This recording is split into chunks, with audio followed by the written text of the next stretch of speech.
Let's turn our attention now to the other big story we're tracking on NDTV 24/7. India's third mission to the moon, Chandrayaan-3, will take off this afternoon at 2:35 p.m. as the country aims to achieve what its predecessor could not: land softly on the lunar surface and explore it with a rover. Now, ISRO says, learning from the last moon mission, it has reduced the number of engines on the lander from 5 to 4, as well as updated the software. Everything has undergone rigorous testing. A successful soft landing, though, will make India the fourth country after the United States, Russia and China to achieve the feat.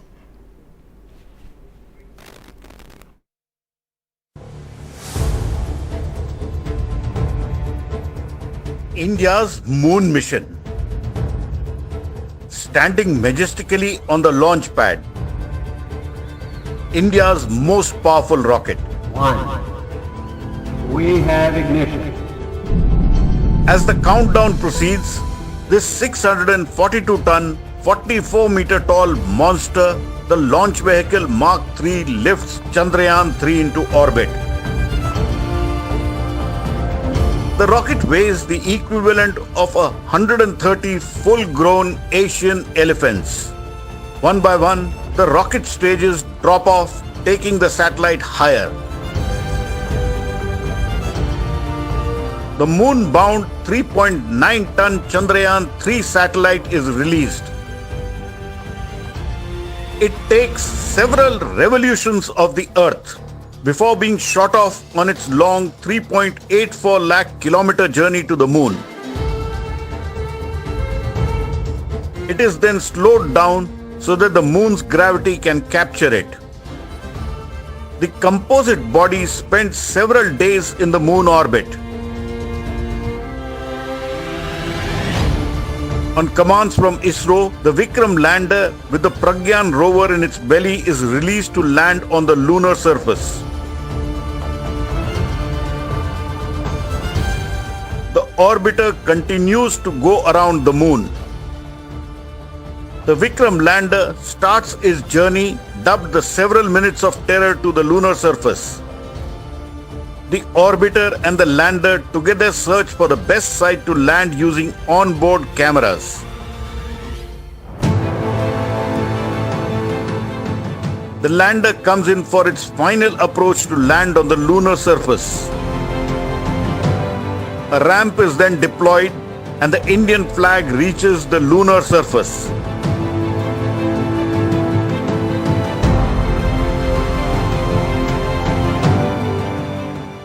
The Pragyan rover is rolled down onto the lunar surface.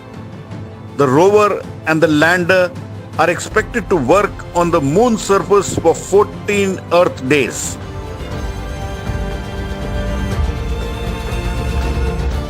India leaves an indelible mark on the moon surface for perpetuity. Using an animation made and supplied by the Indian Space Research Organization, Pallava Bagla for NDTV. ISRO officials are optimistic about Chandrayaan-3's potential for success, and its main objective will be demonstrating the ability to soft land on the lunar surface and operate a robotic rover. Now, joining us for further clarity on the Chandrayaan-3 mission on the broadcast, we have Professor Annapurni Subramaniam, Director of the Indian Institute of Astrophysics in Bengaluru, as well as D. Raghunandan from the Delhi Science Forum, and our in-house expert on all things space, Pallava Bagla, is in studio with us. Professor Annapurni Subramaniam, let's begin with you. Talk to us about Chandrayaan-3's landing. The sun needs to rise to a certain height to generate sufficient power for its landing? Yes, so that is very important. So that is when the landing is planned on a day when sunlight is available. And then it is crucial that it stays for the day where you can actually charge the solar panels and the rover can go around and communicate. Right. D. Raghunandan, in a first, though, India's mooncraft will land in the south pole of the moon where water molecules have been found? Yes, and also it is one of the relatively unexplored areas of the moon. The prospects of water ice and the search for that will proceed during Chandrayaan-3 also. and that will be an important contribution to humanity's knowledge of the moon. And the discovery of water ice on the moon itself was made possible during the early Chandrayaan mission. So this is pursuing the same angle as in Chandrayaan-2 and is exploring the same area. Right. Also, Pallav sir is with us in studio. Pallav sir, what's the weather like in Sriharikota today? Also, earlier you spoke to the ISRO chairman who had emphasized that the mission design has been optimized based on lessons learned from the previous mission. Take us through the big lessons that have been learned. A big lesson learned is that you have to try again if you have to succeed. That is one of the big lessons, and that ISRO is doing in Chandrayaan-3, because the Vikram lander failed in Chandrayaan-2.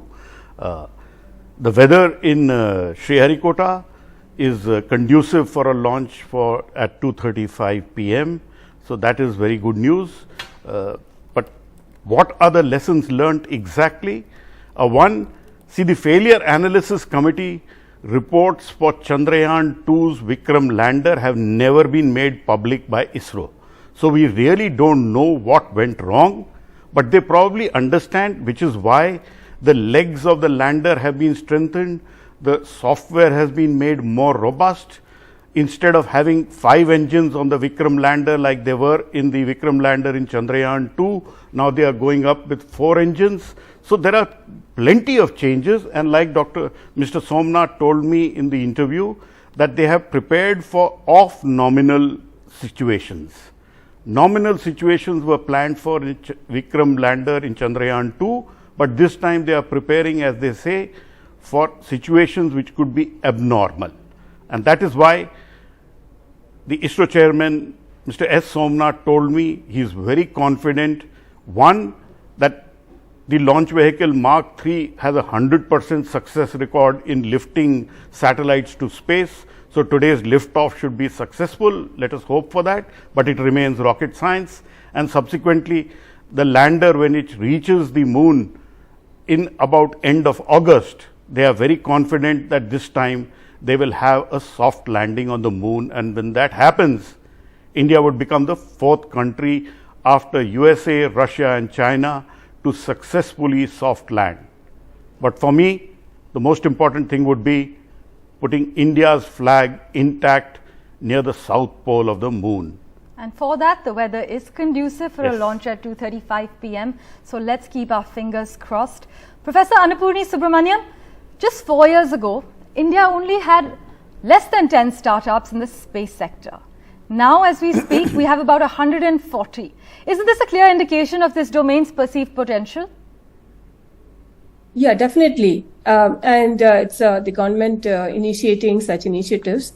You can see that the renewed interest in space exploration as well as planetary exploration.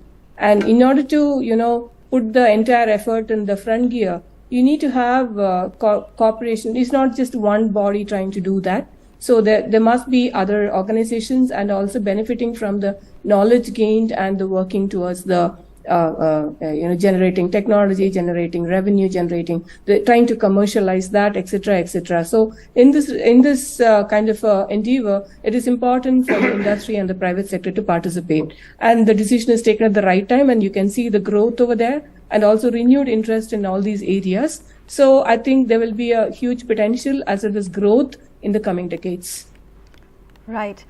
Well, Pallav sir, looking at the big picture, it seems the space sector in India is going to play a tremendous role. There's no arguing about that, in multiple other areas as well. Whether it's Earth observation or land surveying, monitoring climate change, and optimally managing our natural resources also, hopefully. Oh, certainly. Every time, Parmeshwar, you go to the ATM machine to withdraw cash, you have satellites coming into play. Every time a cyclone hits Bay of Bengal or the Arabian Sea, lives saved are because of satellites. So the Indian space sector has continuously played an important role in the development of India. In times to come, space technology will play an increasingly more important role as India becomes a digital economy. So very important role for space technology in India, and you will see more and more application which are there for the benefit of the Aam Aadmi and Aam Aurat. So that is where India scores higher than many other spacefaring nations, because we have end-to-end capabilities in making rockets, satellites, and also applications. That is the strength of the Indian space technology ecosystem. Right. Undoubtedly, the application is the strength of our space sector, and the crucial part being the application of all our innovations is happening in real time as we speak. D. Raghunandan, last year, India attracted about $120 million in new venture capital funding just for our space ventures. Do you believe this is likely to grow exponentially? What are your thoughts? Exponentially is a little difficult to say, in the sense that I think the capabilities of the startups and the private sector really lie in the applications area, which means in satellites, in instruments. These are areas in which the private sector can play a role in providing services linked with applications, remote sensing, geolocation. These kinds of activities, the private sector can play a role in providing services, and towards that end, their instruments, monitoring, etc. capabilities will come into play. But I think the Chandrayaan missions, Pallav was right. The strength of India has been the application-oriented character of its space missions. It's taken us close to 4 decades to really venture out and spend money on science-based programs, which for a developing country like India clearly came a little later on the priority list, where applications were the top priority. Now that we are embarking on science-based programs, exploration in this, my feeling is that in this area, ISRO will be playing a much larger role than the private companies, although private companies will definitely play a role in assisting ISRO in building parts of the rockets, in building the satellite systems, which are already visible in the Chandrayaan-2 and Chandrayaan-3, where major private companies have also played a role as subcontractors to ISRO's programs. So these are areas in which the private sector has a role to play. But as I said, I think they will be a little limited and linked to the major role being played by ISRO. Well, all eyes on Sriharikota at 2:35 p.m. this afternoon. Thank you so much all for making time for us and joining us on the broadcast on NDTV 24/7. The nation remains hopeful that the lander carried by the Chandrayaan-3 spacecraft will make a successful soft landing on the moon after a touchdown on August 23rd or 24th. But a crucial question that only time will answer is, will India's space conquest also find the country new sources for Earth's fast depleting mineral, energy, soil and water resources?